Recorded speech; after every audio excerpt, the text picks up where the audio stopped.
الحمدللہ الذی ہدانا لہذا کل شکر کل حمد کل ثنا اس اللہ کے لیے ہے جس نے ہمیں ہدایت عطا فرمائی۔ وما کنا لنہتدی لولا ان ہدانا اللہ۔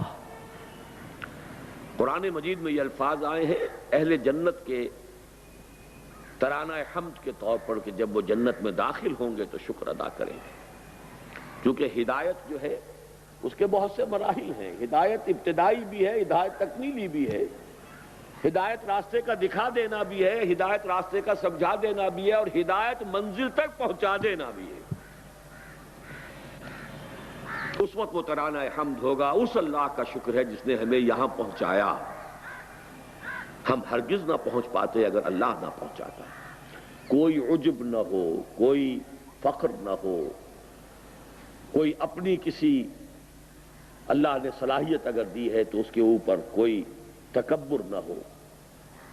جو کچھ ہے اللہ کی طرف سے ہے، اس کا فضل ہے، اس کا کرم ہے، اس نے پہنچایا ہے۔ اور اس کے بعد بھی ربنا لا تزغ قلوبنا بعد اذ ہدیتنا۔ پچھلے دنوں میں نے خطبات جمعہ کے اندر آپ کو یاد ہوگا بلعام بن باعورہ کے موضوع پر کئی خطبے دیے تھے، اور پاکستان کے حالات کو پھر اسی سے مستنبط کیا تھا۔ الذی آتیناہ آیاتنا، ایک ایسا شخص جسے ہم نے اپنی آیات عطا کر دی تھی۔ وَلَوْ شِئْنَا لَرَفَعْنَاهُ بِهَا وَلَكِنَّهُ أَخْلَدَ إِلَى الْأَرْضِ۔ ہم چاہتے تو اسے اور ترفع عطا کرتے، اور بلندی عطا کرتے، اور آگے کے مراحل کی طرف رہنمائی ہوتی، لیکن وہ بدبخت زمین کی طرف دھنستا چلا گیا۔ زمینی خواہش، اور جہاں تک روایات کا تعلق ہے ایک لغزش، ڈرتے رہنا چاہیے، کانپتے رہنا چاہیے۔ حدیث موجود ہے کہ ایسے بھی ہوتے ہیں لوگ نیکی سے، زہد سے، تقوی سے، عبادت گزاری سے یہاں تک پہنچ جاتے ہیں کہ ان کے اور جنت کے درمیان بس بارش بھر کا فاصلہ رہ جاتا ہے، اور اس کے بعد تباہی آتی ہے اور جہنم میں پہنچ جاتا ہے۔ اسی کا عکس یہ ہے کہ کسی بھی انسان سے یہ نہ سمجھیے کہ آپ برتر ہیں، بہتر ہیں، کیا پتا اس کا انجام کیا ہو اور آپ کا انجام کیا ہو۔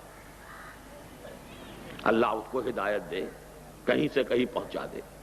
اسی حدیث کے الفاظ ہیں کہ ایک شخص اپنے کفر میں اور معصیت میں بڑھتا رہتا ہے، بڑھتا رہتا ہے، بڑھتا رہتا ہے، یہاں تک کہ اس کے اور جہنم کے درمیان ایک بارش کا فاصلہ رہتا ہے، اور پھر زندگی میں انقلاب آ جاتا ہے۔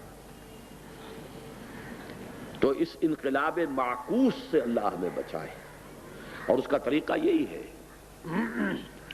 کہ ہرگز نہ سمجھا جائے کہ کوئی ہمارا کمال ہے، کوئی ہماری صفات ہیں، کوئی ہماری خوبیاں ہیں۔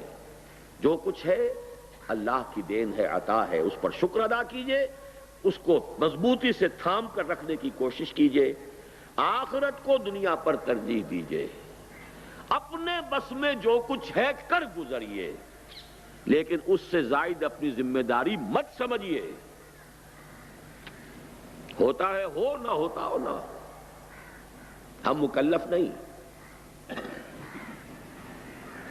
لیکن اس پر مکلف ہے کہ اپنا تن من دھن لگا دیں۔ یہ تو ہے جو تحفہ مجھے آپ کو دینا تھا۔ چند باتیں مختصر سی ہیں جو میں آپ کے سامنے رکھ رہا ہوں۔ ایک تو جو تازہ مطبوعات آئی ہیں میں چاہتا ہوں کہ ان کا تعارف آپ سے کرا دوں۔ اس میں بڑی محنت مجھے بھی اور میرے ساتھیوں کو بھی، ہمارے مکتبے کے ذمہ دار لوگ دن رات کی محنت کر کے یہ چند کتابیں اس وقت ہم اس موقع پر لے کر آئے، اور اسی محنت نے میری وہ صحت جو ہے اچانک اس کے اوپر وہ حملہ ہوا ہے۔ خطبات خلافت شائع ہو گئی، اب اس کو عام کرنا، پہنچانا، پھیلانا، انفاق کرنا، خرچ کرنا، وقت صرف کرنا، یہ آپ کا کام ہے۔ تحریک خلافت کی اب سب سے بڑی ضرورت یہ ہے، اس لیے کہ بڑے بڑے اشکالات ذہنوں کے اندر ہے۔ خلافت کیا ہوگی؟ ایک بہت بڑے مفتی صاحب نے لاہور میں فرمایا بھائی خلافت بہت آسان کام ہے، تمام مسلمان ممالک کے سربراہ ایک کمیٹی بنا لے، ایک ایک سال کے لیے صدر ہو جایا کرے، وہ اس سال کا خلیفہ ہو جائے گا۔ محمد الرسول اللہ والذین معہ کو کیا کیا پاپڑ بیلنے پڑے اس خلافت کو قائم کرنے کے لیے، اور وہ خلافت اس طور سے قائم فرما رہے ہیں۔ ایک سال کے لیے خلیفہ شاہ فہد ہو جائے، دوسرے سال کے لیے حسنی مبارک ہو جائے، تیسرے کے لیے تو پھر خلیفۃ العظمیٰ جو ہے وہ پھر بے نظیر بھٹو آ جائے گی۔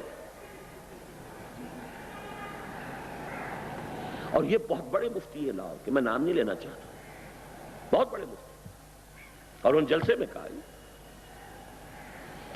خلافت کس شے کا نام ہے، حقیقتاً کیا ہے، اس کا تاریخی پس منظر کیا تھا، کیا اس کے اندر تبدیلیاں آئی ہیں مرور زمانہ کے ساتھ، ختم نبوت سے اس کا پھر اب کیا نوعیت بدلی ہے، خلافت کا تفصیلی ڈھانچہ اب کیا ہوگا۔ بس وہ حاکم مطلق بن جائے گا حضرت عمر کی طرح رضی اللہ تعالیٰ عنہ، اتنے اختیارات آج آپ کسی انسان کو دینے کے لیے تیار ہیں۔ یہ محمد عربی صلی اللہ علیہ وسلم کے تزکیے کا کمال، ابو بکر و عمر اور عثمان و علی، ان کے ہاتھ میں جو اختیارات تھے وہ ارتکاب اختیار آپ کریں گے آج، سوچنے کی بات ہے۔